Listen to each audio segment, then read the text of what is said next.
şey var kadar maide arkadaşlar.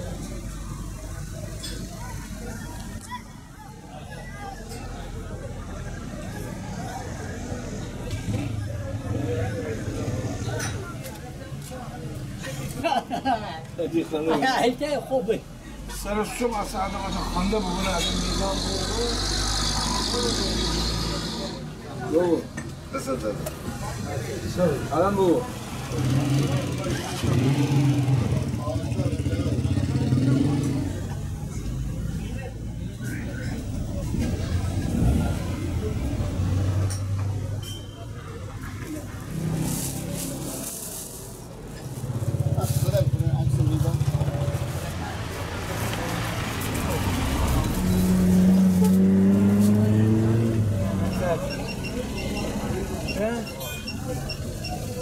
نوشتی؟ بده من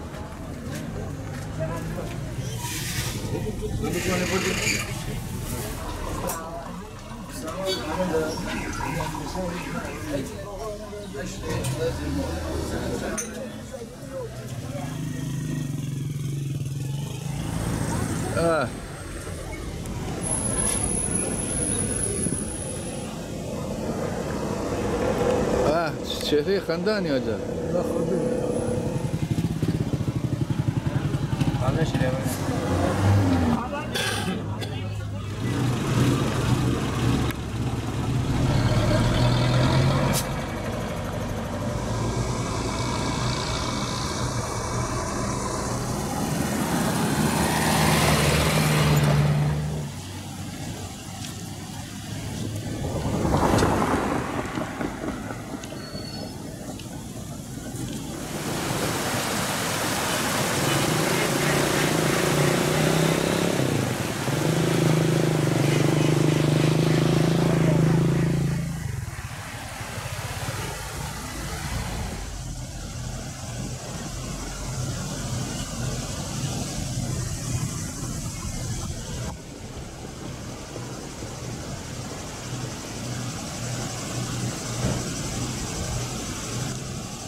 آقا جان رو بمیرم الان دیگه گردشگری به واسه صنعت از تمام دول دنیا آدمان عیدی ان کشور اون کشور ان منطقه اون منطقه سر زنید که خوشن آب و هوای عوض کند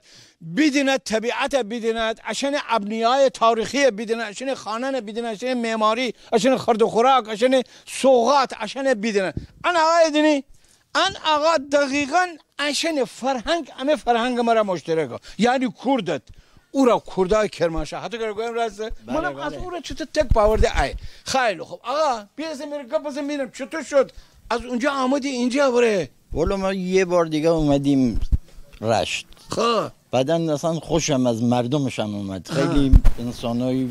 مهمان نواز مسلمان هستن عین خودت با معرفت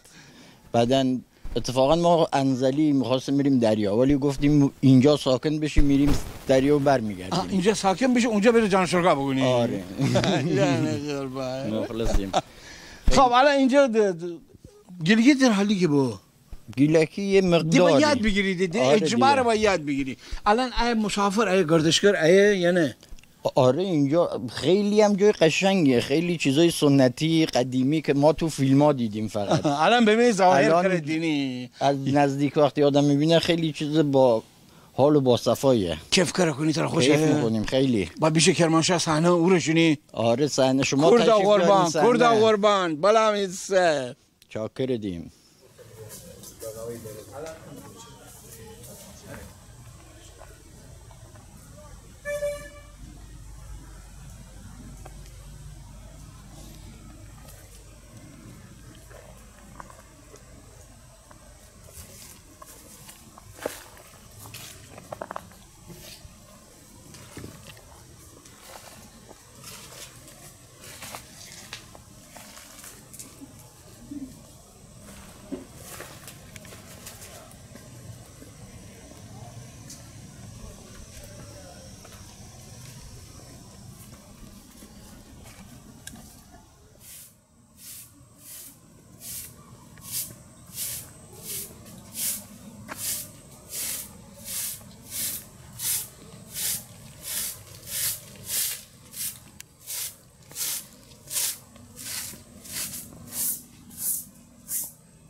پیش گرفت خور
کنم بابا دواره جواری میو شنم برای بازه کنم باید شنم برای باید